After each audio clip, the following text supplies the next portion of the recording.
তো বন্ধুরা নিয়ে আসলাম নতুন একটা ব্লগ। তো আজকে হবে পুলি পিঠে তৈরি। এইখানে দেখতে পাচ্ছ আটাগুলো আর গরম জল দিয়ে পেস্ট করা হবে।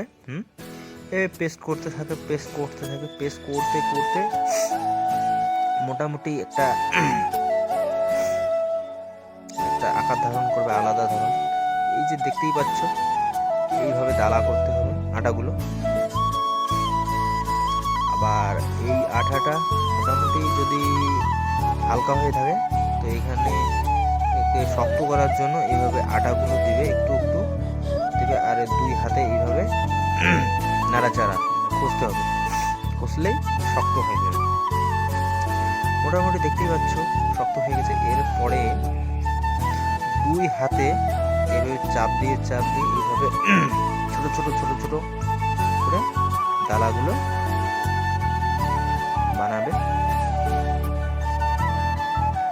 দেখতেই পাচ্ছ কত সুন্দর হচ্ছে। আবার বিভিন্ন ধরনের আপনারা করতেই পারেন, এখানে সিঙ্গারা বানাইতে পারেন, আবার পিঠেও বানাতে পারেন, আবার এইগুলো বানাতে পারেন, কোনো সমস্যা নেই। এটা বানানোর জন্য আপনাদেরকে লাগবে দুধ। তো গরম করতে দেওয়া হয়েছিল, তো গরম হচ্ছে, আর রেডিও হয়ে গেছে পুলি পিঠে। এখন আমরা দুধের মধ্যে দিয়ে দেব। বাস কিছুক্ষণ পরে তৈরি হয়ে গেল আমাদের পুলি পিঠে। দেখতেই পাচ্ছ কালার অ্যান্ড গ্রাফিক, দেখো ওয়াও।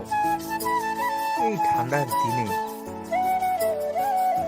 খুব সময়ের মধ্যে যদি পিঠে তৈরি করতে চাও তো পুলি পিঠে তৈরি করো। একদম সহজ উপায়, যে কেউ করতে পারবে, কোনো সমস্যা নেই। আর দেখতেই পাচ্ছ কালারগুলো, ওয়াও। তো কিছুক্ষণ পরে আমি খাবো এটা।